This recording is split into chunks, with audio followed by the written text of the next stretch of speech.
નમસ્કાર મિત્રો, ખાસ કરીને આજના વિડીયોમાં આપણે હાલનું હવામાન અને આવનારા દિવસના હવામાન વિશેની માહિતી આપવાની છે, જેમાં ખાસ અત્યારે આપણે વાત કરવાની છે વરસાદની, કેમ કે વરસાદને લઈને દરેક ખેડૂત ભાઈઓ છે ક્યાંય ને ક્યાંય ચિંતિત છે.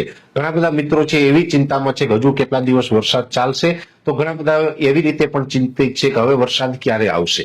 આ તમામ વાત વિશે આપણે જે માહિતી આપવાની છે, આમ જોવા જઈએ તો અરબ સાગરની અંદર એક જે વરસાદની સિસ્ટમ સક્રિય થઈ હતી, જેને કારણે કેરળ હોય, કર્ણાટક હોય, કોંકણ ગોવા હોય કે મહારાષ્ટ્ર હોય, તમામ ભાગોની અંદર સમય કરતા નૈઋત્યનું ચોમાસું વહેલું પહોંચી ગયું છે. ત્યારે આ તમામ જગ્યાએ ચોમાસું આગળ ચાલતું હતું, ત્યારે ઘણા બધા મિત્રોને એવી એક અપેક્ષા હતી કે જેમ અન્ય રાજ્યોની અંદર ચોમાસું છે એ સમય કરતા વહેલું આવ્યું છે, કદાચ ગુજરાતમાં પણ સમય કરતા વહેલું આવશે. ત્યારે અમે પહેલેથી જ આપણે જણાવતા આવ્યા છે, આમ તો વાર્ષિક કાર્યક્રમોની અંદર પણ અમે આપણે જણાવેલું છે કે નૈઋત્યનું ચોમાસું આ વર્ષે થોડુંક લેટ થઈ શકે છે.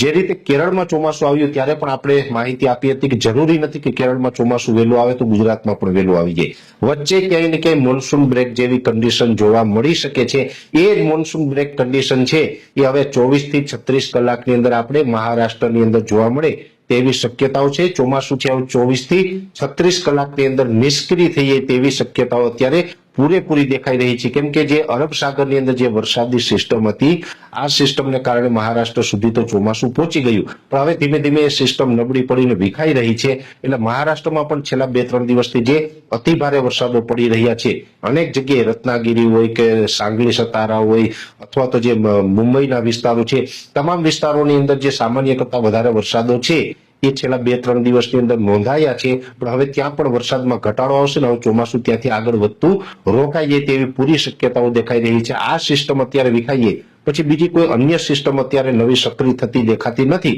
એટલે નૈઋત્યનું ચોમાસું છે હમણાં નિષ્ક્રિય થશે, ચોમાસું આગળ વધશે નહીં. પણ આ એક ચોક્કસથી છે કે વરસાદો છે ગુજરાતના છૂટાછવાયા અમુક ભાગોની અંદર જોવા મળી શકે છે, જેની અંદર ખાસ કરીને વાત કરવા જઈએ તો છેલ્લા 2 દિવસની અંદર દક્ષિણ ગુજરાત અને દક્ષિણ સૌરાષ્ટ્રના ભાગોની અંદર જે વરસાદો જોવા મળ્યા છે, જેમાં દક્ષિણ ગુજરાતના તમામ જિલ્લાઓનો સમાવેશ થાય છે.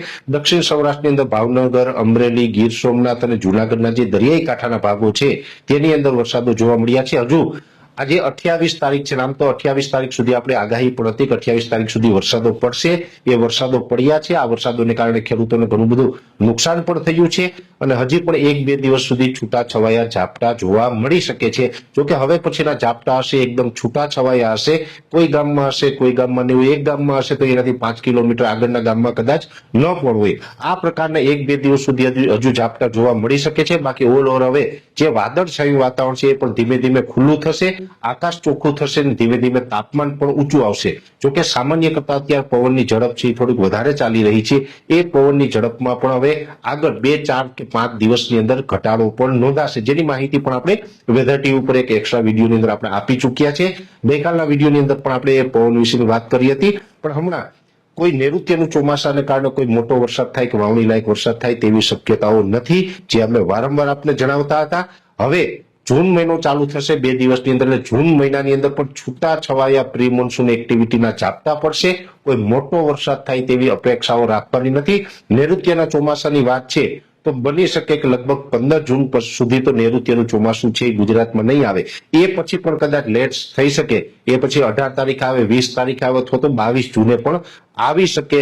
પણ હમણાં નજીકના સમયમાં નૈઋત્યનું ચોમાસું છે એ ગુજરાતમાં પ્રવેશ કરે તેવા કોઈ પરિબળો સક્રિય નથી. હા, અચાનક કોઈ એવી સિસ્ટમ બનશે ને હવામાનમાં ફેરફાર થશે અને નૈઋત્યનું ચોમાસું જો આપણે આવવાનું હશે તો ચોક્કસથી એની માહિતી આપવામાં આવશે, પણ અત્યારે કોઈ એની અપેક્ષા રાખવાની નથી.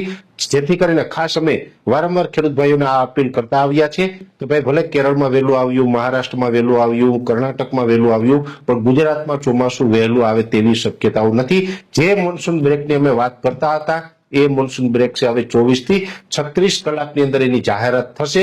હવામાન વિભાગ હોય કે અન્ય સંસ્થા હોય, તમામ તરફથી એ જાહેરાત કરવામાં આવશે કે મહારાષ્ટ્રની અંદર મોન્સૂન બ્રેકની કન્ડિશન સર્જાય છે. જોકે આ મોન્સૂન બ્રેક છે એ ગયા વર્ષે પણ આપણે જોવા મળ્યું હતું, એના આગલા વર્ષે પણ જોવા મળ્યું હતું. અનેક વખત આપણે જે મોન્સૂન બ્રેકની કન્ડિશન જોતા હોય છે એ જ મુજબની મોન્સૂન બ્રેકની કન્ડિશન હવે ચાલુ થશે. જે છૂટાછવાયા વરસાદો ચાલી રહ્યા છે એ થોડા દિવસમાં બંધ થશે, પછી રાબેતા મુજબનો ઉનાળો જ આપણે રાબેતા મુજબ જોવા મળે તેવું એક અનુમાન છે. એટલે ખાસ કરીને હવામાન વિશેની આ એક ખાસ ચર્ચા હતી.